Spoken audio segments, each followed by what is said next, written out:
Hello students, welcome to Skyland Education, the Education Hub. This is Preeti. Today we are going to start chapter 3, that is brief overview of Python.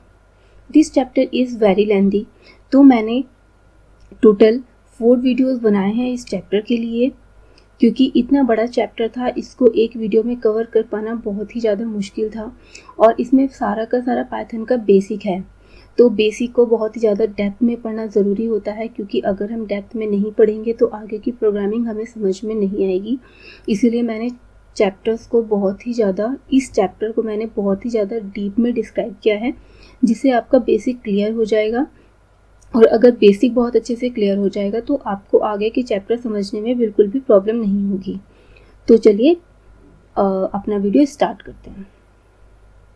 तो देख लेते हैं हम इस video में क्या क्या पढ़ने वाले हैं। सबसे पहले हम देखेंगे प्रोग्राम क्या होता है, देन पाइथन क्या है, पाइथन के प्लसेस और माइनसेस क्या हैं, कंपाइलर क्या होता है, इंटरप्रेटर क्या होता है और दोनों में डिफरेंस क्या है। फिर हम स्टडी करेंगे कि हम पाइथन को कैसे डाउनलोड कर सकते हैं। डाउनलोड करने के बाद हम पाइथन पे वर्क कैसे करेंगे, पाइथन के एग्जीक्यूशन मोड्स कौन कौन से हैं, टोकन्स क्या होते हैं, एक्सप्रेशंस क्या होती हैं, ऑपरेटर प्रेसिडेंस क्या है, किस तरीके से हम पाइथन में इनपुट देंगे और किस तरीके से हमें आउटपुट डिस्प्ले होगा, डिबगिंग क्या होती है, फंक्शंस क्या हैं, वेरिएबल्स क्या हैं, और एज यूजुअल हम लास्ट में कुछ प्रैक्टिस क्वेश्चंस भी करेंगे। तो हमारा फर्स्ट टॉपिक है what is programme. A program is a set of instructions or command to be executed by a computer to perform a specific task. यानी स्पेसिफिक टास्क को परफॉर्म करने के लिए जो सेट ऑफ इंस्ट्रक्शंस बनाए जाते हैं वो हमारे प्रोग्राम होते हैं। जैसे अगर मैंने आपको एक प्रॉब्लम दी है कि आपको 1 से लेकर 20 तक की डिजिट्स में से इवन नंबर और ऑड नंबर को अलग करने के लिए एक प्रोग्राम बनाना है, तो इस प्रॉब्लम को सॉल्व करने के लिए आप जो सेट ऑफ इंस्ट्रक्शंस लिखेंगे उन सेट ऑफ इंस्ट्रक्शंस को हम प्रोग्राम बोलते हैं। और इन प्रोग्राम्स को लिखने के लिए आपको किसी ना किसी लैंग्वेज की ज़रूरत होगी। जब हम इसे कंप्यूटर में लिखेंगे तो जिन लैंग्वेजेस का यूज़ करके हम इन्हें कंप्यूटर में लिखेंगे उन लैंग्वेजेस को प्रोग्रामिंग लैंग्वेज कहते हैं। और कंप्यूटर में डिफरेंट प्रोग्रामिंग लैंग्वेजेस यूज़ होती हैं, जैसे पाइथन, सी प्लस प्लस, जावा एट्सेट्रा। नेक्स्ट टॉपिक है हमारा इंट्रोडक्शन टू पाइथन। पाइथन बहुत ज़्यादा पॉपुलर लैंग्वेज है और इसके पॉपुलर होने के पीछे रीज़न ये है कि इसको यूज़ करना, इसको सीखना बहुत ही ज़्यादा इजी है। इसको डेवलप किया था ग्यूडो वैन रोसम ने इन 1991 और ये बेसिकली 2 प्रोग्रामिंग लैंग्वेजेस पे बेस्ड है, ABC language and modular 3। Python का नाम एक ब्रिटिश टीवी शो पे रखा गया था, है ना, वहाँ से इसका एक ब्रिटिश टीवी शो से इसका नाम लिया गया है। उस शो का नाम था Monty pythons flying circus. Next हमारा है पाइथन एक ऑब्जेक्ट ओरिएंटेड प्रोग्रामिंग है। ऑब्जेक्ट ओरिएंटेड प्रोग्रामिंग का मतलब क्या होता है कि जो हमारा ये ओप्स का कॉन्सेप्ट है ये 8 रूल्स को फॉलो करता है, और जो भी लैंग्वेज इन 8 रूल्स को फॉलो करती है, यानी ओप्स के 8 रूल्स को फॉलो करती है, वो ऑब्जेक्ट ओरिएंटेड प्रोग्रामिंग लैंग्वेज होती है। यानी पाइथन भी ओप्स के कॉन्सेप्ट्स को, ओप्स के रूल्स को फॉलो करती है, इसलिए पाइथन एक ऑब्जेक्ट ओरिएंटेड प्रोग्रामिंग है। Python is a cross platform language. Python एक क्रॉस प्लेटफॉर्म लैंग्वेज है। इसका मतलब क्या है कि पाइथन को हम डिफरेंट प्लेटफॉर्म्स पे, यानी डिफरेंट ऑपरेटिंग सिस्टम में हम इसको यूज़ कर सकते हैं। ये विंडोज़ में भी प्रॉपर्ली वर्क कर सकती है, लिनक्स में करती है, यूनिक्स में करती है, तो इस तरीके से डिफरेंट ऑपरेटिंग सिस्टम में ये यूज़ हुई है। पाइथन को बहुत सारे फील्ड्स में यूज़ किया जा सकता है, जैसे सॉफ्टवेयर डेवलपमेंट में भी इसका यूज़ होता है, वेब डेवलपमेंट में इसका यूज़ होता है, बिग डेटा में भी होता है, साइंटिफिक कंप्यूटिंग के लिए इसका यूज़ होता है और आर्टिफिशियल इंटेलिजेंस में भी इसका यूज़ होता है। इस तरीके से बहुत सारे डिफरेंट फील्ड्स में यूज़ होता है। पाइथन के कुछ प्लसेस या एडवांटेजेस देख लेते हैं। पाइथन का सबसे पहला एडवांटेज है ईजी टू यूज़। इसको यूज़ करना बहुत ही ज़्यादा ईजी है, क्योंकि इसके सिंटैक्स बहुत ज़्यादा छोटे होते हैं और बहुत ज़्यादा सिंपल होते हैं। तो इतना सिंपल होने की वजह से ही इसको यूज़ करना, इसको सीखना बहुत ज़्यादा इजी हो जाता है। नेक्स्ट है हमारा एक्सप्रेसिव लैंग्वेज। पाइथन के जो सिंटैक्स होते हैं वो सेल्फ एक्सप्रेसिव होते हैं, यानी कि ये सिंटैक्स को देख के हम इजीली बता सकते हैं कि ये सिंटैक्स किस वर्क को परफॉर्म करेगा। तो हम कह सकते हैं कि पाइथन सेल्फ एक्सप्रेसिव लैंग्वेज है। नेक्स्ट है हमारा इंटरप्रेटेड लैंग्वेज। किसी भी लैंग्वेज को ट्रांसलेट होने के लिए एक ट्रांसलेटर की ज़रूरत पड़ती है, तो पाइथन में ट्रांसलेशन के लिए इंटरप्रेटर का यूज़ किया जाता है, इसीलिए पाइथन एक इंटरप्रेटेड लैंग्वेज है। नेक्स्ट है इट्स कंप्लीटनेस। पाइथन खुद में ही एक कंप्लीट लैंग्वेज है, ये बहुत ज़्यादा rich of libraries and packages है। जब हम इसको डाउनलोड करते हैं तो इसमें बहुत सारे मॉड्यूल्स, बहुत सारे पैकेजेस, लाइब्रेरीज इनबिल्ट होते हैं, है ना। तो इसीलिए ये अपने आप में कंप्लीट लैंग्वेज है। नेक्स्ट है हमारा क्रॉस प्लेटफॉर्म लैंग्वेज, यानी हम पाइथन को डिफरेंट प्लेटफॉर्म्स पे, डिफरेंट ऑपरेटिंग सिस्टम पे रन कर सकते हैं, यानी ये लिनक्स पे, यूनिक्स पे और बहुत सारे इसी तरीके ऑपरेटिंग सिस्टम पे ये ईजिली रन हो सकती है, तो इसीलिए क्रॉस प्लेटफॉर्म लैंग्वेज है। नेक्स्ट है हमारा free and open source software. Python एक फ्री लैंग्वेज है, यानी इसको यूज़ करने की फ्रीडम भी है और ये फ्री ऑफ चार्ज अवेलेबल भी है। तो ये फ्री तो है ही, और ये साथ में ओपन सोर्स भी है, यानी इसका सोर्स कोड फ्रीली अवेलेबल है। तो ये कुछ एडवांटेजेस हैं पाइथन के। तो चलिए पाइथन के माइनसेस देख लेते हैं, यानी पाइथन के लिमिटेशंस क्या क्या हैं। फर्स्ट लिमिटेशन है नॉट द फास्टेस्ट लैंग्वेज। जैसे मैंने भी आपको पहले ही बताया है कि इसमें ट्रांसलेशन के लिए इंटरप्रेटर का यूज़ होता है।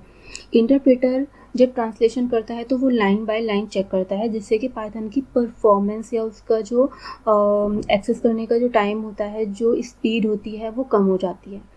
तो इसीलिए जो इंटरप्रेटर होता है वो पाइथन को थोड़ा स्लो कर देता है। नेक्स्ट है हमारा lesser libraries than C, Java and Perl. Python is rich of the libraries, but इसकी जो लाइब्रेरीज होती हैं वो सी, जावा, पर्ल यानी अदर लैंग्वेजेस से कम होती हैं। नेक्स्ट है हमारा not strong on type binding.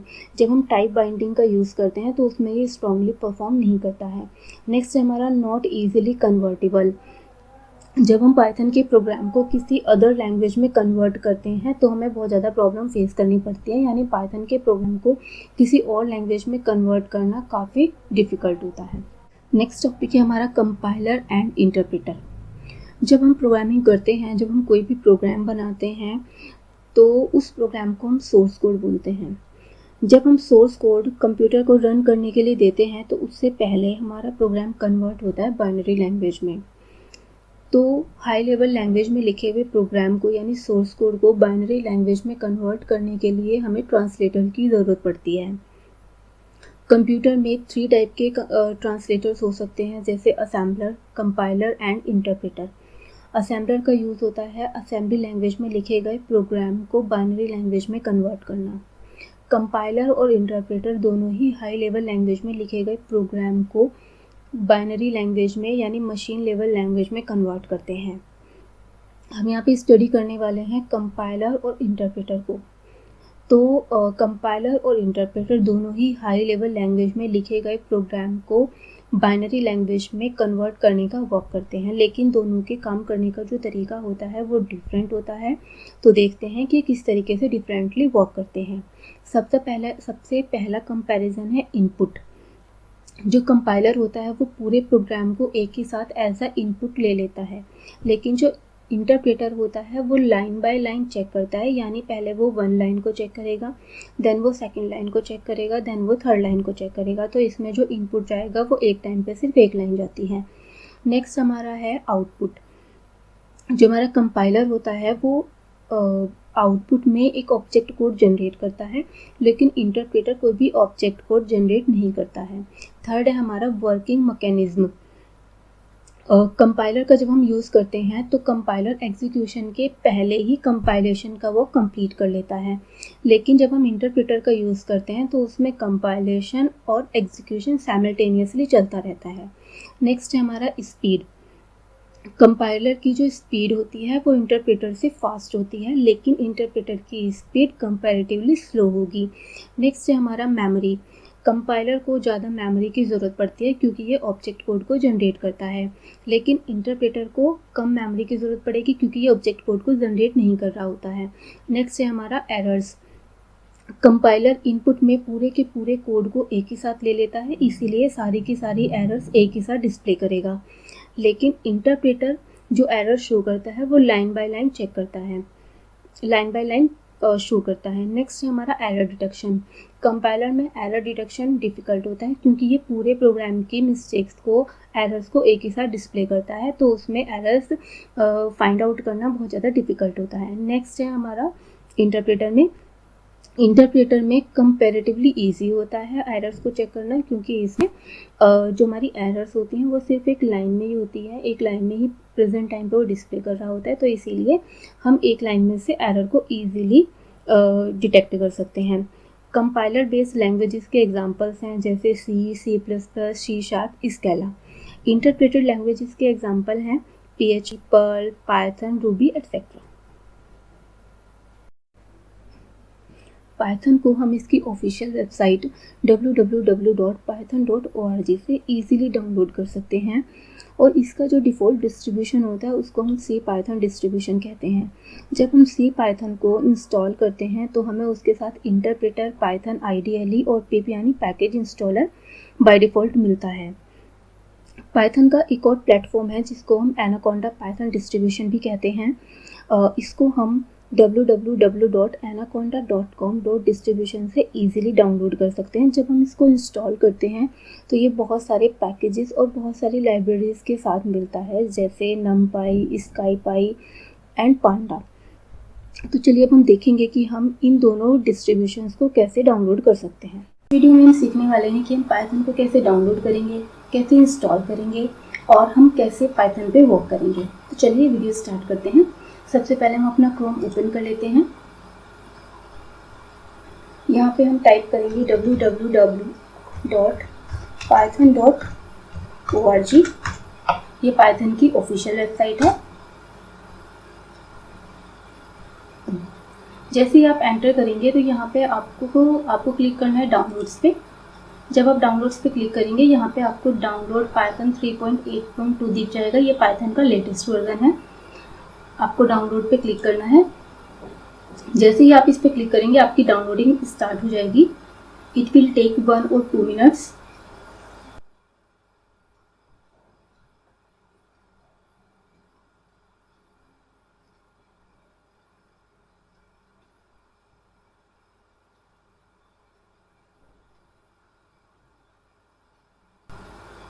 Python का जो डिफ़ॉल्ट वर्जन होता है उसको हम सी पाइथन बोलते हैं। तो जो ये डाउनलोडिंग हो रही है ये सी पाइथन की ही डाउनलोडिंग हो रही है। और देखिए पाइथन डाउनलोड हो चुका है। अब हम यहाँ से क्लिक करेंगे और ओपन पे क्लिक करेंगे। और जैसे हम ओपन पे क्लिक करेंगे हमारे सामने ये डायलॉग बॉक्स ओपन हो जाएगा। यहाँ से हम रन पे क्लिक करेंगे। जैसे हम रन पे क्लिक करेंगे हमारा इंस्टॉलेशन स्टार्ट हो जाएगा। ठीक है, यहाँ पे हम ये जो सिलेक्शन है हम इसी को एज इट इज़ रखेंगे, और जैसे हम इस पर क्लिक करेंगे हमारा इनिशियलाइजेशन यानी हमारी इंस्टॉलेशन स्टार्ट हो जाएगी। यहाँ पे थोड़ा सा टाइम लगेगा आपको।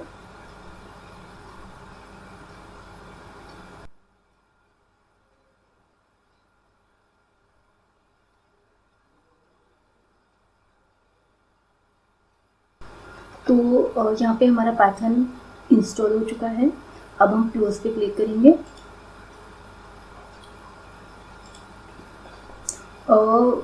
जो हमारा पाइथन इंस्टॉल हुआ है वो हम यहाँ पे देख सकते हैं। जैसे हम स्टार्ट बटन पे क्लिक करेंगे हमें पाइथन 3.8 32 बिट यहाँ पे दिख जाएगा। यहाँ पे इसकी IDLE भी ओपन होगी। आप ऑप्शन देख सकते हैं पाइथन की IDLE यहाँ पे आ गई है। जैसे हम इस पर क्लिक करेंगे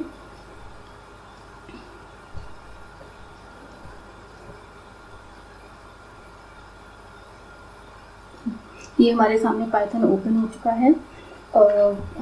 हम अपने रिक्वायरमेंट के अकॉर्डिंग यहाँ पे कुछ भी ऑपरेशन परफॉर्म कर सकते हैं। जैसे मैंने दिया है 2 + 3। ठीक है, ये वो करेगा 2 - 3 लाइक 5 × 6। ठीक है, तो इस तरीके से हम पाइथन को डाउनलोड कर सकते हैं, इंस्टॉल कर सकते हैं और हम उसमें वर्क कर सकते हैं। हम पाइथन को डाउनलोड करना और इंस्टॉल करना सीख चुके हैं। हमें पता है कि पाइथन को कैसे डाउनलोड करना है और कैसे इंस्टॉल करना है। तो इंस्टॉल करने के बाद हम उसमें वर्क कैसे करेंगे ये हम देख लेते हैं। सबसे पहले हम पाइथन को ओपन करेंगे। जैसे ही हम पाइथन को ओपन करेंगे तो जो ये स्क्रीनशॉट लगा हुआ है इस तरीके की कुछ स्क्रीन आपको दिखाई देगी। इसको हम पाइथन शेल बोलते हैं।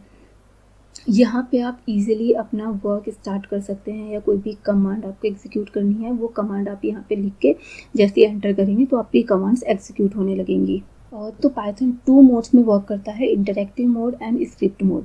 अभी जस्ट हमने पिछली स्लाइड में जो स्क्रीनशॉट देखा था वो हमारा इंटरैक्टिव मोड है, जिसमें हमारे सामने प्रॉम्प्ट होता है। प्रॉम्प्ट में हमें 3 के सिंबल दिखाई देते हैं, उसी को हम प्रॉम्प्ट बोलते हैं।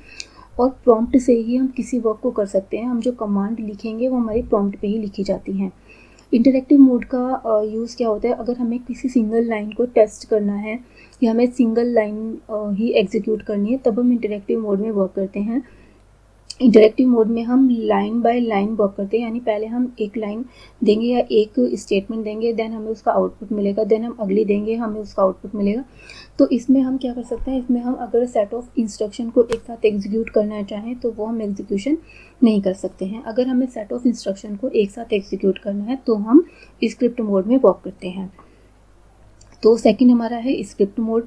अगर हमें कोई फाइल बनानी है और उस फाइल को सेव करना है और हम उसको बाद में एग्जीक्यूट करना चाहते हैं तो हमें स्क्रिप्ट मोड में वर्क करना होगा। स्क्रिप्ट मोड में वर्क करने के लिए सबसे पहले हम क्या करते हैं, इंटरैक्टिव मोड को ही ओपन करेंगे। उसमें सबसे ऊपर फाइल का ऑप्शन होता है, फाइल मेन्यू में जाएंगे, उसमें न्यू का ऑप्शन होता है। जैसे ही आप न्यू पे क्लिक करेंगे आपके सामने स्क्रिप्ट मोड में एक फाइल ओपन हो जाएगी। यहाँ पे आप अपने जो भी आपकी डिज़ायर्ड कमांड्स हैं उनको आप लिखिए और फिर आप उसको सेव कर दीजिए .py एक्सटेंशन से, और फिर आप उसको अपनी ज़रूरत के हिसाब से आप उसको जब भी चाहें एग्जीक्यूट कर सकते हैं। हमने फ़ाइल को बनाना भी सीख लिया है और उसको सेव करना भी सीख लिया है। तो चलिए अब हम देखते हैं जो हमने फ़ाइल बनाई है उसको हम रन कैसे करेंगे। रन करने के लिए हमें बहुत ही सिंपल से स्टेप्स को फॉलो करना होता है। सबसे पहले हम रन मेन्यू में जाते हैं और उसमें रन मॉड्यूल नाम का ऑप्शन होता है। जैसे ही हम रन मॉड्यूल ऑप्शन पर क्लिक करते हैं हमारी फ़ाइल रन हो जाती है। ये हमारे पास सेकेंड ऑप्शन भी होता है कि हम F5 फंक्शन की को प्रेस करें। जैसे ही हम कीबोर्ड से F5 फंक्शन की प्रेस करते हैं हमारा प्रोग्राम रन हो जाता है। नेक्स्ट टॉपिक है हमारा token. Token is the smallest individual unit of a program, यानी टोकन किसी भी प्रोग्राम की स्मॉलेस्ट इंडिविजुअल यूनिट होती है। अगर मैं आपको बहुत ही सिंपल लैंग्वेज में समझाना चाहूँ तो आपको ये एक स्क्रीनशॉट दिख रहा है जिसमें आपको बहुत सारी टर्म्स दिखाई दे रही हैं। और एक प्रोग्रामिंग लैंग्वेज में या एक प्रोग्राम में जितनी भी हमें टर्म्स दिखाई दे रही हैं वो सभी हमारे टोकन्स ही हैं। तो हम कह सकते हैं कि एक प्रोग्रामिंग लैंग्वेज में जो भी टर्म्स यूज़ हो रही हैं वो सभी टोकन्स हैं, और इन टोकन्स को हम डिफरेंट कैटेगरीज में डिवाइड कर सकते हैं। तो इस बेसिस पे जो हमने ये कैटेगरीज बनाई हुई हैं, इस बेसिस पे हमारे टोकन्स 5 टाइप के होते हैं: कीवर्ड्स, वेरिएबल और आइडेंटिफायर्स, ऑपरेटर्स, पंक्चुएटर्स एंड लिटरल्स। तो चलिए अब हम इन टोकन्स को वन बाय वन करके देख लेते हैं। सबसे पहला हमारा टोकन होता है keywords. Keywords are the reserved words which has a specific meaning to the Python interpreter. इसको हम ऐसे भी समझ सकते हैं कि जो पाइथन के कीवर्ड्स होते हैं वो रिजर्व्ड होते हैं, उनका जो पर्पस होता है वो रिजर्व्ड होता है, यानी वो किसी स्पेशल पर्पस के लिए बनाए गए होते हैं। जिस वर्क के लिए वो बनाए गए होते हैं वो सिर्फ और सिर्फ उसी काम को करते हैं, उसके अलावा हम उनसे कोई अदर वर्क नहीं करा सकते। फॉर एग्जाम्पल, एक कीवर्ड है पाइथन में AND, ठीक है, जिसका यूज़ होता है एंड ऑपरेशन परफॉर्म कराने के लिए। इस कीवर्ड का यूज़ हम सिर्फ और सिर्फ एंड ऑपरेशन परफॉर्म कराने के लिए ही कर सकते हैं, इसका यूज़ किसी अदर वर्क के लिए नहीं होगा, यानी इसका वर्क पहले से ही रिजर्व्ड है। वन मोर थिंग, जो हमारे कीवर्ड्स होते हैं उनको हम एज आइडेंटिफायर यूज़ नहीं कर सकते हैं, यानी हम उनको as a variable name, function name या फिर क्लास के नेम के तौर पे यूज़ नहीं कर सकते हैं। और हाँ, जो हमारे कीवर्ड्स होते हैं वो केस सेंसिटिव होते हैं, जो हमारी पाइथन लैंग्वेज होती है वो केस सेंसिटिव होती है। तो हमारे जो कीवर्ड्स हैं वो हमें same as it is use करने हैं जैसे कि टेबल में गिवन है। जैसे हमारा फॉल्स है, नन है और ट्रू, ये हमारे 3 कीवर्ड्स हैं जिसका फर्स्ट लेटर कैपिटल होता है। तो हमें इन्हें एज इट ही लिखना है, यानी इनके जो स्टार्टिंग के लेटर्स हैं वो हमें हमेशा कैपिटल ही लिखना है, अदरवाइज़ हमारे प्रोग्राम में एरर आएगी। बाकी जो भी कीवर्ड्स हैं उन्हें हम स्मॉल लेटर्स में ही लिखते हैं। नेक्स्ट टोकन है हमारा identifiers. Identifiers are the name of variable, functions, classes, list and dictionary etcetera. तो आइडेंटिफायर हमारे वेरिएबल्स के, फंक्शंस के, क्लास के, लिस्ट के, इन सब के नेम होते हैं, यानी जो नेम हम लोग वेरिएबल्स को देते हैं या फंक्शंस को देते हैं उनको हम आइडेंटिफायर कहते हैं। जब हम अपने प्रोग्राम में कोई आइडेंटिफायर बनाते हैं तो हमें कुछ रूल्स को फॉलो करना होता है। जैसे जब हम आइडेंटिफायर का नेम देते हैं या हम कोई वेरिएबल क्रिएट कर रहे हैं, तो जब हम उसकी स्टार्टिंग करेंगे वो या तो लेटर से होनी चाहिए या तो वो अंडरस्कोर से होनी चाहिए। जैसे आप नीचे स्क्रीनशॉट में देख सकते हैं, मैंने दिया हुआ है सैलरी इक्वल्स टू 2000, तो ये स्टेटमेंट प्रॉपरली एग्जीक्यूट हो रहा है क्योंकि इसमें स्टार्टिंग लेटर से हो रही है। नेक्स्ट आप देख सकते हैं, जो नेक्स्ट वेरिएबल मैंने क्रिएट किया है 67 सैलरी इक्वल्स टू समथिंग, ये वेरिएबल क्रिएट नहीं हो पाया है क्योंकि इसकी स्टार्टिंग डिजिट से हुई है। तो आइडेंटिफायर की नेम की स्टार्टिंग कभी भी डिजिट से नहीं होगी, या तो वो लेटर से होगी या तो फिर वो अंडरस्कोर से होगी। थर्ड पे आप देख सकते हैं, थर्ड पे एक और वेरिएबल क्रिएट किया गया है underscore salary equals to something, तो ये वेरिएबल भी इजीली क्रिएट हो गया है क्योंकि इसमें स्टार्टिंग अंडरस्कोर से हो रही है। वन मोर थिंग कि पाइथन में सिर्फ एक ही स्पेशल कैरेक्टर होता है या एक ही स्पेशल सिंबल होता है जो अलाउ होता है, वो होता है अंडरस्कोर। यानी आइडेंटिफायर के नेम जब हम बनाते हैं तो हम उसमें सिर्फ और सिर्फ अंडरस्कोर का यूज़ कर सकते हैं, इसके अलावा कोई भी स्पेशल कैरेक्टर उसमें यूज़ नहीं होगा। सेकेंड है आपका it can be of any length, यानी जब हम आइडेंटिफायर क्रिएट करते हैं तो वो किसी भी लेंथ का हो सकता है, ये डिपेंड करेगा आपकी मेमोरी के ऊपर। थर्ड है आपका it should not be a keyword और रिजर्व वर्ड, आइडेंटिफायर के जो नेम्स होते हैं वो कीवर्ड या रिजर्व वर्ड नहीं होने चाहिए। नेक्स्ट है हमारा we can not use special symbol, हम लोग आइडेंटिफायर के नेम में स्पेशल सिंबल्स का यूज़ नहीं कर सकते हैं, जैसे exclamation symbol, percentile, dollar, hash, at the rate. और वन मोर थिंग, हम आइडेंटिफायर के नेम में स्पेस यानी ब्लैंक स्पेस का भी यूज़ नहीं कर सकते हैं। तो ये कुछ रूल्स हैं जो कि आइडेंटिफायर के नेम जब भी हम आइडेंटिफायर्स क्रिएट करते हैं तब हमें इन रूल्स को ध्यान में रखना चाहिए, अदरवाइज हम आइडेंटिफायर क्रिएट नहीं कर पाएंगे और हमारे प्रोग्राम में एरर आएगी। नेक्स्ट टोकन है हमारा operator. Operators are use to perform mathematical और logical calculations on operands. Operands हमारी कोई वैल्यू भी हो सकती है और कोई वेरिएबल भी हो सकता है। जैसे फॉर एग्जांपल अगर हम एक एक्सप्रेशन ले 10 प्लस नम, तो इसमें जो 10 वैल्यू है हमारी और जो वेरिएबल नम है, ये दोनों ही हमारे ऑपरेंड्स हैं, और जो इसमें प्लस सिंबल यूज़ हुआ है ये हमारा ऑपरेटर है। पाइथन में 7 टाइप के ऑपरेटर्स यूज़ होते हैं: arithmetic operator, relational operator, assignment operator, logical operator, bitwise operator, membership operator and identity operator. Operator topic अपने आप में ही एक बहुत बड़ा टॉपिक है, इसको इस वीडियो में करवा पाना पॉसिबल नहीं था, इसके लिए मैंने एक सेपरेट वीडियो बनाया हुआ है, आप वहाँ से इसको डीप में पढ़ सकते हैं। नेक्स्ट टोकन है हमारा पंक्चुएटर्स। Punctuators are the symbols that are used in programming language to organize sentence structure and indicate the rhythm and emphasis of expression, statements and program structure. हम सिंपल लैंग्वेज में इसको बोल सकते हैं कि जो पंक्चुएटर्स होते हैं वो हमारे प्रोग्राम में यूज़ होने वाले सिंबल्स हैं। हम अपने प्रोग्राम में जितने भी सिंबल्स का यूज़ करते हैं, जैसे parenthesis, square bracket, curly braces, जितने भी हम ऑपरेटर्स यूज़ करते हैं, कॉलन यूज़ करते हैं, कोमा यूज़ करते हैं, इक्वल यूज़ करते हैं, सेमी कॉलन यूज़ करते हैं, ये सभी हमारे पंक्चुएटर्स हैं जो कि हमारे प्रोग्राम को ऑर्गेनाइज करने में हमारी हेल्प करते हैं। नेक्स्ट टोकन है हमारा literal. Literal can be defined as a data that is given in a variable और कांस्टेंट, यानी लिटरल हमारा वो डेटा होता है जो कि हम किसी वेरिएबल को या कांस्टेंट को असाइन करते हैं। जैसे for example text 1 equals to hello, तो यहाँ पे टेक्स्ट 1 एक वेरिएबल है जिसको हमने हेलो वैल्यू असाइन की हुई है, तो टेक्स्ट 1 यहाँ पे एक वेरिएबल होगा और जो वैल्यू हमने इसको असाइन की है दैट इज़ हेलो, वो हमारा लिटरल होगा जो कि स्ट्रिंग टाइप का है। नेक्स्ट हमारा एग्जांपल है वेल 1 इक्वल्स टू 10, तो वेल 1 यहाँ पे हमारा वेरिएबल का नेम है और हमने इसको 10 वैल्यू असाइन की है, तो 10 हमारा लिटरल है जो कि न्यूमेरिक टाइप का है। थर्ड है हमारा वेल 2 इक्वल्स टू नन, तो वेल 2 हमारा यहाँ पे वेरिएबल का नेम है और नन क्या है हमारा, नन हमारा लिटरल होगा जो कि नन टाइप का है। लिटरल्स हमारे बहुत सारे टाइप के हो सकते हैं, जैसे बुलियन, न्यूमेरिक, स्ट्रिंग, स्पेशल और कलेक्शन। इन सभी को हम आगे वीडियोस में डीप में पढ़ने वाले हैं, इसलिए मैं इनको यहाँ पर डीपली एक्सप्लेन नहीं कर रही हूँ। नेक्स्ट टॉपिक है हमारा एक्सप्रेशन।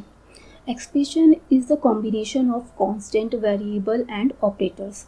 तो एक्सप्रेशन कॉम्बिनेशन होता है कांस्टेंट का, वेरिएबल्स का एंड ऑपरेटर्स का। हम एक सिंगल वैल्यू को भी एक्सप्रेशन बोलते हैं, एक सिंगल वेरिएबल को भी एक्सप्रेशन बोल सकते हैं, लेकिन एक सिंगल ऑपरेटर को एक्सप्रेशन नहीं बोलते हैं।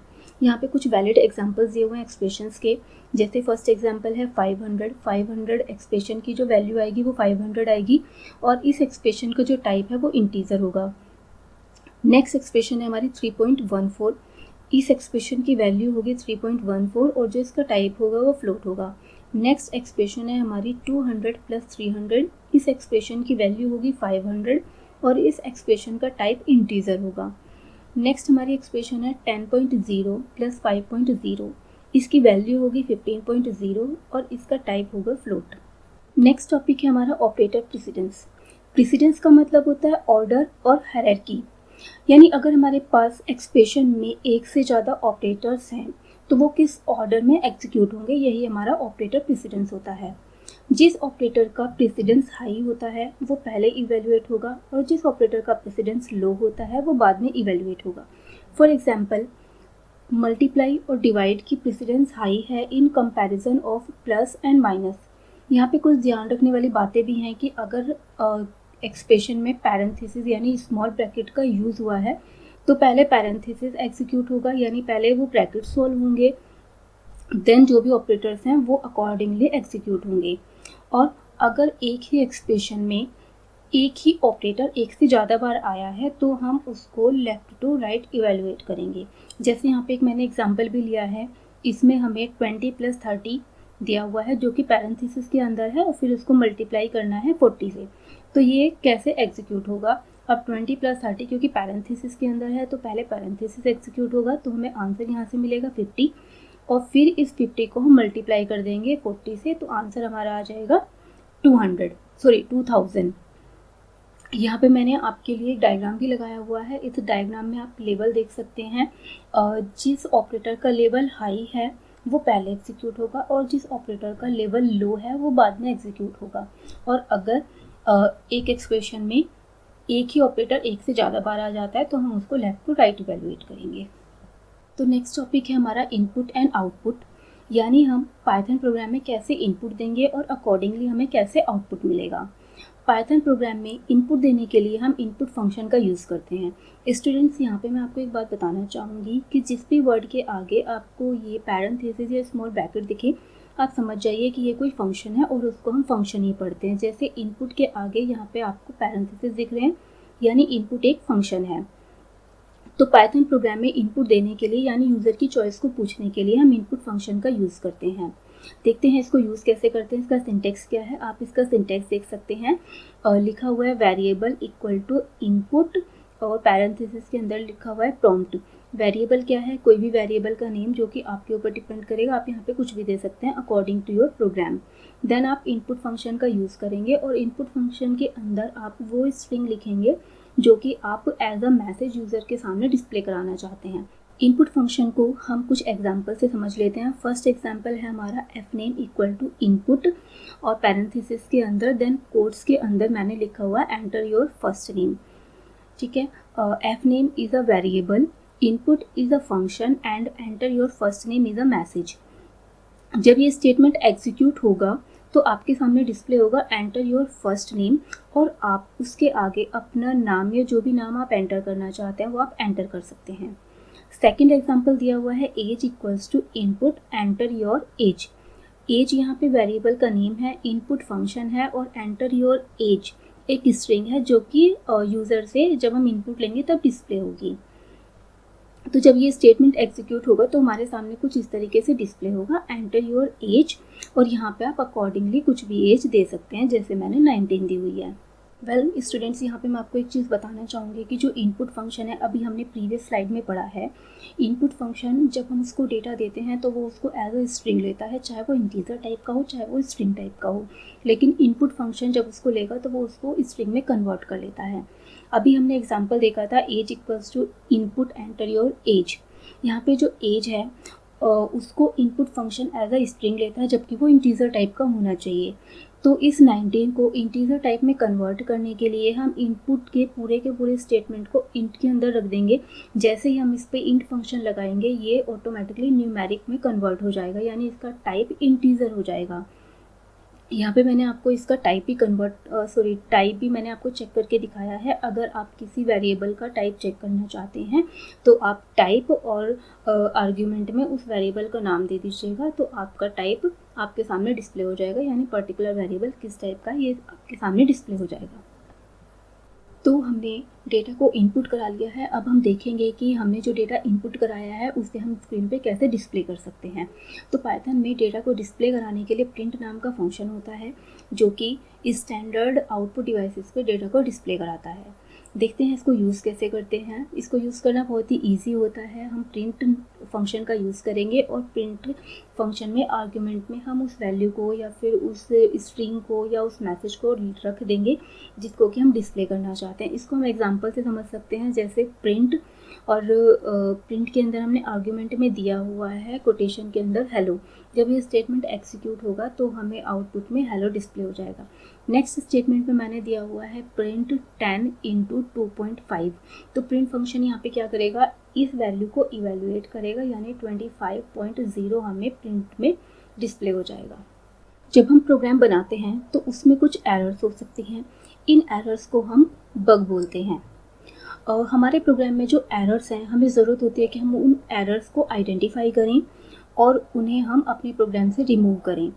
तो इन एरर्स को या इन बग को आइडेंटिफाई करना और उन्हें रिमूव करने की जो प्रोसेस होती है उसको हम डिबगिंग बोलते हैं। इन एरर की वजह से हमारा प्रोग्राम हो सकता है कि सक्सेसफुली रन ही ना हो, या तो हमें डिज़ायर्ड आउटपुट ना मिले, यानी हमारा जो आउटपुट हो वो रॉन्ग हो।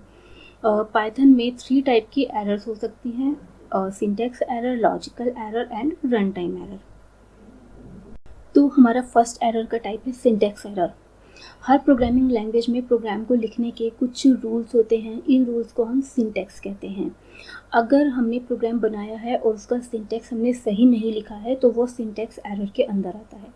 फॉर एग्जांपल, हमने यहाँ पे एक एक्सप्रेशन लिखी हुई है 10 + 12 जो कि पैरेंथेसिस के अंदर है। जब हम इस एक्सप्रेशन को एग्जीक्यूट करेंगे तो ये सक्सेसफुली एग्जीक्यूट हो जाएगी। सेकंड एग्जांपल है हमारा 7 + 11। इसमें हमने पैरेंथेसिस स्टार्ट तो किया है लेकिन हमने इसको क्लोज नहीं किया है, तो ये स्टेटमेंट एग्जीक्यूट नहीं हो पाएगा क्योंकि यहाँ पे सिंटैक्स एरर है पैरेंथेसिस की। नेक्स्ट है हमारा लॉजिकल एरर्स। लॉजिकल एरर्स वो एरर्स होती हैं जिसमें हमने लॉजिकल मिस्टेक्स की हुई होती हैं, यानी हमारे प्रोग्राम में सिंटैक्स की कोई मिस्टेक नहीं है, यानी हमने टाइपिंग मिस्टेक्स नहीं की हैं, लेकिन हमने प्रोग्राम में जो लॉजिक लगाया है वो गलत है। अगर हमारे प्रोग्राम में लॉजिकल एरर है, हमारा प्रोग्राम इंटरप्रेट भी होगा सक्सेसफुली और वो रन भी होगा, लेकिन हमें जो आउटपुट मिलेगा वो डिज़ायर्ड नहीं होगा, यानी वो रिक्वायर्ड आउटपुट नहीं होगा, वो रॉन्ग आउटपुट होगा। इसको हम एक एग्जांपल से समझ लेते हैं कि अगर हमें 2 नंबर्स का एवरेज निकालना है, हमने एग्जांपल लिया हुआ है 10 और 12 का, हमें यहाँ पे 10 और 12 का एवरेज निकालना है और उसके लिए हमने कोड लिखा है 10 + 2 / 2। अगर हम इस कोड को एग्जीक्यूट करते हैं तो हमें आंसर मिलेगा 16, क्योंकि जो हमारा कंप्यूटर होगा वो पहले इवेलुएट करेगा 12 / 2, इसका आंसर आएगा 6 और इस 6 को वो प्लस कर देगा 10 में, तो हमें इस तरीके से आउटपुट मिलेगा 16, जो कि गलत है। हमें इस स्टेटमेंट को रीराइट करना पड़ेगा और हम इसको ऐसे लिखेंगे 10 + 2 और इसको हम कर देंगे पैरेंथेसिस के अंदर और फिर इसको हम 2 से डिवाइड करेंगे, फिर हमें आउटपुट मिलेगा 11। यहाँ पे हमारा जो आउटपुट है वो डिज़ायर्ड है। तो ये जो एरर्स होते हैं ये हमारी लॉजिकल एरर्स होती हैं। ये हमारे प्रोग्राम के एग्जीक्यूशन को रोकती नहीं है, हमारा प्रोग्राम प्रॉपर्ली रन होगा और हमें आउटपुट भी मिलेगा, लेकिन जो आउटपुट होगा वो रॉन्ग होगा। नेक्स्ट टॉपिक है हमारा run time errors. Run time errors हमारे प्रोग्राम में तब आते हैं जब हमारे प्रोग्राम का सिंटैक्स बिल्कुल सही होता है, लेकिन हमारा जो इंटरप्रेटर है वो उसको एग्जीक्यूट नहीं कर पाता है। रन टाइम एरर्स की वजह से हमारा प्रोग्राम एबनॉर्मली टर्मिनेट हो जाता है। इसको हम एक एग्जांपल से समझ सकते हैं, जैसे आपको स्क्रीनशॉट में दिखाई दे रहा है। यहाँ पे a की वैल्यू है 10 और b की वैल्यू है 0। जब हम a को b से डिवाइड करते हैं तो ये एक एरर थ्रो करता है। ये एरर क्या है? डिवीज़न बाय 0, यानी जब हम किसी एक वैल्यू को 0 से डिवाइड करने की कोशिश करते हैं तो हमारा इंटरप्रेटर इसको इंटरप्रेट नहीं कर पाता है और वो एक एरर शो करता है। तो इस तरीके की जो एरर होती हैं उनको हम रन टाइम एरर कहते हैं। नेक्स्ट टॉपिक है हमारा function. Function set of statements और सेट ऑफ इंस्ट्रक्शन होता है जिसका एक पर्टिकुलर नेम होता है और ये एक स्पेसिफाइड टास्क के लिए बनाया जाता है। और एक बार हम फंक्शन बना लेते हैं, जब हम प्रोग्राम में एक बार फंक्शन बना लेते हैं तो हम इसको मल्टीपल टाइम यूज़ कर सकते हैं। इसको यूज़ करने के लिए हमें फंक्शन को कॉल करना पड़ता है। फंक्शन को हम एक एग्जांपल से समझते हैं। अगर हमें अपने प्रोग्राम में बार बार मल्टीप्लिकेशन की ज़रूरत पड़ती है, बार बार हमें मल्टीप्लाई करना पड़ता है, तो या तो हम ये करें कि जब जब हमें मल्टीप्लाई करना हो तो हम उसके लिए कोड लिखें, या हम ये कर सकते हैं कि जो मल्टीप्लाई का कोड है उसको हम एक फंक्शन में सेव करके रख लें और जहाँ पे भी हमें ज़रूरत हो वहाँ पे हम उस फंक्शन को कॉल कर लें। तो फंक्शन बनाने से हमारा वर्क बहुत ज़्यादा ईजी हो जाता है, हमारा टाइम बच जाता है और हमारा कोड भी छोटा हो जाता है। पाइथन में 2 टाइप के फंक्शंस यूज़ होते हैं, user defined functions and built in functions. Function का हमारा सबसे पहला टाइप है यूज़र डिफाइंड फंक्शन। जैसा आपको इसके नाम से ही पता चल रहा है, यूज़र डिफाइंड फंक्शन वो फंक्शंस होते हैं जिनको यूज़र क्रिएट करता है। तो यूज़र अपनी रिक्वायरमेंट के अकॉर्डिंग फंक्शंस खुद क्रिएट कर सकता है। पाइथन में फंक्शंस को क्रिएट करने के लिए डेफ कीवर्ड का यूज़ किया जाता है, जैसा आप नीचे स्क्रीनशॉट में देख रहे हैं। चलिए इसको समझ लेते हैं कि ये कैसे वर्क कर रहा है। सबसे पहले हम डेफ कीवर्ड का यूज़ करते हैं, उसके बाद हमने मल्टीप्लाई लिखा हुआ है जो कि हमारा फंक्शन का नेम है। फिर हमने पैरेंथेसिस के अंदर हमने 2 आर्ग्यूमेंट दिए हुए हैं x, y और इनकी वैल्यू हमने 0 रखी है। नेक्स्ट हमने इसकी बॉडी दी है, बॉडी के अंदर हमने x और y की वैल्यू को प्रिंट कराया हुआ है। नेक्स्ट हमारा रिटर्न स्टेटमेंट है। रिटर्न स्टेटमेंट में x इंटू वाई दिया हुआ है, यानी कि ये स्टेटमेंट x और y की वैल्यू को मल्टीप्लाई करके रिटर्न करेगा। नेक्स्ट हमारा प्रिंट स्टेटमेंट है। प्रिंट स्टेटमेंट में हमने मल्टीप्लाई फंक्शन को कॉल किया हुआ है और हमने इसमें y और x की वैल्यू को भी दिया हुआ है। तो इस तरीके से हम पाइथन में यूज़र डिफाइंड फंक्शंस क्रिएट कर सकते हैं। नेक्स्ट फंक्शन का टाइप है बिल्ट इन फंक्शंस। पाइथन में कुछ फंक्शंस ऐसे भी होते हैं जो कि पहले से ही बने हुए होते हैं और उनका टास्क भी स्पेसिफाइड होता है, यानी उनको पहले से ही टास्क प्रोवाइडेड होता है और वो जिस टास्क के लिए बने हुए होते हैं वो सिर्फ और सिर्फ उसी टास्क को करते हैं, उसके अलावा कोई भी वर्क नहीं करते हैं। जैसे अभी पिछली कुछ स्लाइड्स में हमने प्रिंट फंक्शन और इनपुट फंक्शन पढ़ा था। प्रिंट फंक्शन, इनपुट फंक्शन और इंट फंक्शन, ये तीनों ही हम पढ़ चुके हैं।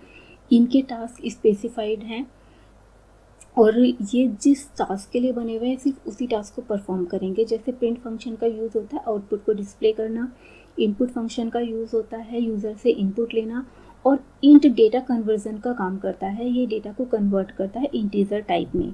पाइथन में जितने भी टाइप के फंक्शंस हैं उनको अलग अलग फाइल्स में ग्रुप करके रखा गया है और इन फाइल्स को हम मॉड्यूल बोलते हैं। अगर हम पर्टिकुलर फंक्शन को यूज़ करना चाहते हैं तो वो जिस फाइल में सेव है या जिस मॉड्यूल में सेव है उस मॉड्यूल को हमें अपने फंक्शन में उसे हमें अपने प्रोग्राम में इंपोर्ट करना होता है by using the import command. हम इंपोर्ट कीवर्ड का यूज़ करेंगे और आगे हम उस मॉड्यूल का नेम लिख देंगे जिसको कि हमें अपने प्रोग्राम में इंपोर्ट करना है। बिल्ट इन फंक्शन का यूज़ करने से हमारे प्रोग्राम की जो स्पीड होती है वो बहुत ज़्यादा फास्ट हो जाती है, क्योंकि हम बहुत सारे कैलकुलेशन प्रोग्राम में फंक्शंस का यूज़ करके ही कर सकते हैं। यहाँ पे पाइथन के कुछ बिल्ट इन फंक्शंस दिए हुए हैं। जैसे सबसे पहला टाइप है input and output function. Python में इनपुट देने के लिए हम इनपुट फंक्शन का यूज़ करते हैं, आउटपुट के लिए प्रिंट फंक्शन का यूज़ करते हैं। सेकंड है हमारा data type conversion. Data type conversion में हमने इंट फंक्शन का यूज़ किया था जो कि डेटा को इंटीजर टाइप में कन्वर्ट करता था। तो इसी तरीके से डिफरेंट टाइप में डेटा को कन्वर्ट करने के लिए डिफरेंट फंक्शन का हम यूज़ कर सकते हैं। थर्ड है हमारा मैथमेटिकल फंक्शन। अगर हमें मैथमेटिकल कैलकुलेशन करनी है तो उसके लिए हम इन मैथमेटिकल फंक्शंस का यूज़ कर सकते हैं। नेक्स्ट है हमारा अदर फंक्शंस। अगर हमें लेंथ निकालनी है, रेंज देनी है या टाइप बताना है या हमें किसी मॉड्यूल को इंपोर्ट करना है तो उसके लिए भी पाइथन में डिफरेंट फंक्शंस होते हैं। नेक्स्ट टॉपिक है हमारा वेरिएबल्स। वेरिएबल्स आइडेंटिफायर्स होते हैं जिनकी वैल्यू चेंज हो जाती है, यानी इनकी वैल्यू फिक्स नहीं होती है। जैसे फॉर एग्जांपल हमें अपने प्रोग्राम में एज इनपुट करानी है तो age person to person vary कर सकती है, तो एज हमारा क्या होगा, वेरिएबल होगा। पाइथन में वेरिएबल क्रिएट करने के लिए हम असाइनमेंट ऑपरेटर का यूज़ करते हैं। जैसे यहाँ पे कुछ एग्जांपल भी गिवन है। पहला एग्जांपल है जेंडर इक्वल्स टू m। यहाँ पे हमने जेंडर नाम का वेरिएबल क्रिएट किया हुआ है जिसकी वैल्यू m है। नेक्स्ट है हमारा मैसेज हमारा वेरिएबल का नेम है और इसमें हमने वैल्यू दी हुई है कीप स्माइलिंग। थर्ड हमारा वेरिएबल है प्राइस और इसकी वैल्यू हमने दी हुई है 987.5। 9। तो चलिए अब कुछ प्रोग्राम्स देख लेते हैं जो कि आपके वेरिएबल्स पे ही बेस्ड हैं। फर्स्ट प्रोग्राम है हमें 2 नंबर्स लेने हैं और उन दोनों नंबर्स का हमें सम दिखाना है। तो इसके लिए मैंने पहला वेरिएबल लिया है num1 और इसको मैंने वैल्यू दी है 13। नेक्स्ट मैंने वेरिएबल लिया है num2 और इसको मैंने वैल्यू दी है 12। फिर मैंने एक और वेरिएबल लिया है सम, जिसमें मैंने num1 और num2 को प्लस करके डाल दिया है, यानी num1 और num2 के प्लस की जो वैल्यू होगी वो सम में आ जाएगी। फिर मैंने इस सम को प्रिंट करा लिया है। जैसे ही हम इसको प्रिंट कराएंगे हमें आउटपुट में 25 मिल जाएगा। नेक्स्ट हमारा प्रोग्राम है, हमें एरिया निकालना है। लेंथ दी हुई है हमारी 5 और हमारी ब्रेड्थ दी हुई है 10। तो अगर हमारी लेंथ 5 है और हमारी ब्रेड्थ 10 है तो हमारा एरिया क्या होगा ये हमें कैलकुलेट करना है। तो इसके लिए हम प्रोग्राम कैसे लिखेंगे, सबसे पहले हम एक वेरिएबल बनाएंगे लेंथ और इसको वैल्यू देंगे 5। फिर हम एक वेरिएबल बनाएंगे ब्रेड्थ और इसको वैल्यू देंगे 10। फिर हम एक और वेरिएबल बनाएंगे एरिया और इसको हम वैल्यू देंगे लेंथ इंटू ब्रेड्थ, यानी लेंथ और ब्रेड्थ का मल्टीप्लिकेशन होके एरिया में चला जाएगा। यहाँ पे हमने एरिया का फॉर्मूला ही लगाया हुआ है। तो एरिया में जो वैल्यू होगी वो इन दोनों का मल्टीप्लिकेशन होगा। जब हम एरिया को प्रिंट करेंगे तो हमारा आउटपुट आ जाएगा 50। तो चलिए अब हम कुछ प्रैक्टिस क्वेश्चंस कर लेते हैं। सबसे पहला हमारा क्वेश्चन है, which of the following identifier names are valid and why. इनमें से कौन कौन से आइडेंटिफायर के नेम है जो कि वैलिड हैं और क्यों हैं। सबसे पहला है हमारा सीरियल अंडरस्कोर नो यानी नंबर डॉट। तो ये आइडेंटिफायर का नेम इनवैलिड होगा क्योंकि इसमें डॉट का यूज़ हुआ है और आइडेंटिफायर के नेम में कभी भी डॉट का यूज़ नहीं होता है। सेकेंड है हमारा फर्स्ट अंडरस्कोर रूम। तो क्या ये वैलिड है, क्या ये आइडेंटिफायर का नाम वैलिड है? नहीं, ये वैलिड नहीं है क्योंकि इसमें स्टार्टिंग डिजिट से हुई हुई है जो कि वैलिड नहीं है। थर्ड है हमारा $100। क्या ये वैलिड है, क्या ये नेम वैलिड है? नहीं, ये नेम भी वैलिड नहीं है क्योंकि इसमें डॉलर का यूज़ हुआ है और डॉलर का यूज़ यानी स्पेशल सिंबल्स का यूज़ आइडेंटिफायर के नेम में अलाउ नहीं होता है। नेक्स्ट है हमारा टोटल मार्क्स। क्या ये वैलिड है? ये भी वैलिड नहीं होगा क्योंकि इसमें ब्लैंक स्पेस का यूज़ हुआ है और आइडेंटिफायर के नेम में ब्लैंक स्पेसेस अलाउ नहीं होते हैं। नेक्स्ट यानी ये है हमारा टोटल अंडरस्कोर मार्क्स। क्या ये वैलिड है? ये वैलिड होगा क्योंकि आइडेंटिफायर के नेम में अंडरस्कोर का यूज़ हो सकता है। एफ है हमारा टोटल हाइफन मार्क्स।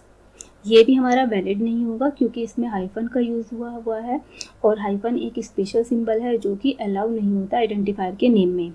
नेक्स्ट हमारा जी है अंडरस्कोर परसेंटेज। ये भी वैलिड होगा क्योंकि आइडेंटिफायर के नेम की स्टार्टिंग अंडरस्कोर हो सकती है। नेक्स्ट है हमारा एच ट्रू। क्या ये वैलिड होगा? नहीं होगा क्योंकि ट्रू हमारा एक कीवर्ड है और आइडेंटिफायर के नेम कभी भी कीवर्ड नहीं हो सकते। इसका मैंने स्क्रीनशॉट भी लगा दिया है, आप देखना चाहें तो आप यहाँ से देख सकते हैं, आपकी थोड़ी सी हेल्प हो सकती है इससे। सेकेंड क्वेश्चन है हमारा, write a Python program to calculate the amount payable if money has been lent on simple interest principal और money lent equal to P, rate equal to R per annum and time equal to T years. Then simple interest SI equal to P into R into T upon 100 amount payable equals to principal plus SI। यानी अगर मैं इसका extract निकालूं तो हमें इसमें amount निकालना है। अमाउंट निकालने के लिए पहले हमारे पास प्रिंसिपल होना चाहिए और SI यानी सिंपल इंटरेस्ट होना चाहिए और सिंपल इंटरेस्ट निकालने के लिए हमारे पास P, R और T होना चाहिए। तो सबसे पहले हम 3 वेरिएबल्स लेंगे इसके लिए P, R, T। तो ये जो हमारे 3 वेरिएबल्स हैं, जैसा आप स्क्रीनशॉट में देख सकते हैं कि P, R और T, इन तीनों की वैल्यूज़ को मैंने यूज़र से इनपुट कराया है। इनपुट फंक्शन का यूज़ मैं आपको पहले ही बता चुकी हूँ और इंट फंक्शन का यूज़ भी मैं आपको पहले ही बता चुकी हूँ। फिर हम क्या करेंगे, SI लेंगे। SI नाम का वेरिएबल लिया हुआ है मैंने, P into R into T किया है, यानी इन तीनों को मल्टीप्लाई करके मैंने पैरेंथेसिस के अंदर डाल दिया है और फिर मैंने इसको डिवाइड कर दिया 100 से। तो ये पूरी वैल्यू कैलकुलेट होके चली जाएगी SI में। यहाँ मैंने SI को प्रिंट भी किया हुआ है जिससे पता चल जाए कि SI की वैल्यू कितनी आ रही है। फिर हम क्या करेंगे, अमाउंट निकालेंगे। अमाउंट निकालने के लिए पी यानी कि जो भी हमने रन टाइम पे पी की वैल्यू दी होगी वो, और जो हमारे एस आई की वैल्यू कैलकुलेट होके आई होगी वो, इन दोनों का प्लस होके चला जाएगा अमाउंट में। जब हम अमाउंट को प्रिंट करेंगे तो हमें अमाउंट डिस्प्ले हो जाएगा। ठीक है, इस प्रोग्राम को रन करने के लिए हम F5 फंक्शन की प्रेस करेंगे। जैसे हम F5 फंक्शन की प्रेस करेंगे हमें इसका आउटपुट मिल जाएगा। कैसे मिलेगा, सबसे पहले हमसे मांगा जाएगा एंटर द प्रिंसिपल, तो हमने दिया हुआ है 2000। देन हमारे सामने डिस्प्ले होगा एंटर द रेट, मैंने दिया हुआ है 7। देन डिस्प्ले होगा एंटर द टाइम, मैंने दिया हुआ है 5। तो ये यहाँ पे कैलकुलेट करेगा एसआई हमारा 700 आ गया है। और फिर ये कैलकुलेट करेगा अमाउंट में क्या क्या होगा, प्रिंसिपल प्लस एसआई क्या होगा, तो प्रिंसिपल प्लस एसआई करके हमें मिल गया है 2700। थर्ड क्वेश्चन है हमारा, write a program to find the average of 3 numbers, यानी हमें 3 नंबर्स का एवरेज निकालना है। तो इस प्रोग्राम को हम 2 टाइप से बना सकते हैं, या तो हम वैल्यूज़ प्रोग्राम में ही दे दें और या तो हम वैल्यूज़ को यूज़र से मांगें। तो मैंने दोनों ही तरीके से प्रोग्राम बनाया हुआ है। फर्स्ट इमेज में अगर आप देखेंगे तो वैल्यूज़ हमने पहले ही दे दी हैं। देख लेते हैं ये प्रोग्राम कैसे वर्क कर रहा है। सबसे पहले मैंने num1 की वैल्यू दी है 10, num2 की वैल्यू है 20 और num3 की वैल्यू है 30। फिर मैंने एक और वेरिएबल लिया हुआ है एवरेज, और इसको मैंने वैल्यू दी है num1 plus num2 plus num3, और इसको मैंने पैरेंथेसिस के अंदर रख दिया है। और फिर मैंने इसको डिवाइड कर दिया है 3 से, क्योंकि हमारे पास 3 नंबर्स थे। तो इन तीनों नंबर्स का एवरेज कैलकुलेट होके चला जाएगा एवरेज के अंदर, और जैसे ही हम एवरेज को प्रिंट करेंगे तो इन तीनों का एवरेज हमारे सामने डिस्प्ले हो जाएगा।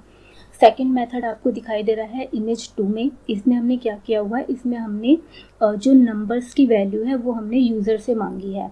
जैसे हम प्रोग्राम लिखने के बाद उसको एग्जीक्यूट करेंगे तो हमारे सामने इमेज 3 आ जाएगी।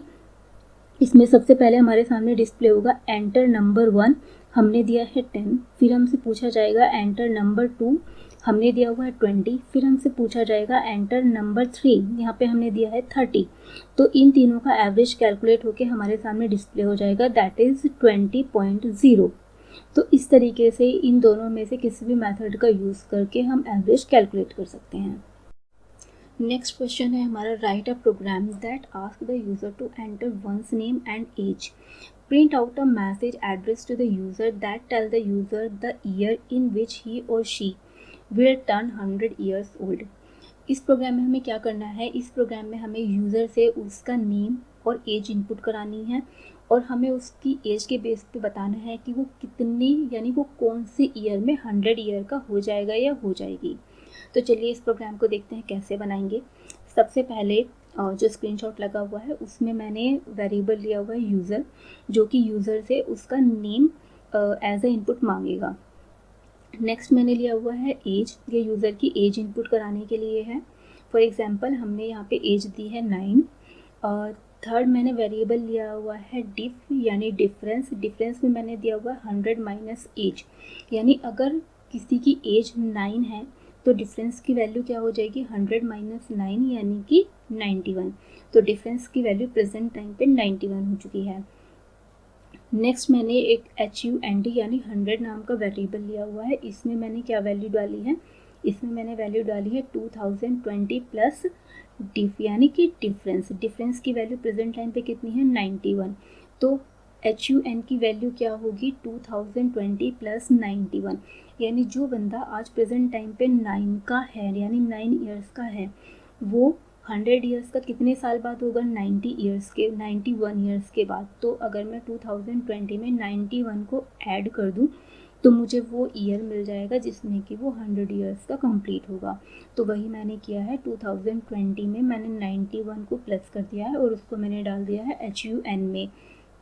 आप चाहो तो जो ये मैंने ईयर डाले 2020, इसको भी आप यूज़र से इनपुट करवा सकते हो।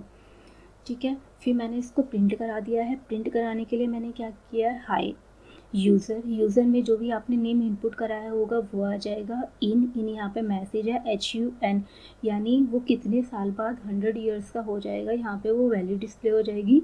और फिर मैंने मैसेज डिस्प्ले करा दिया है, यू विल 100 ईयर्स ओल्ड।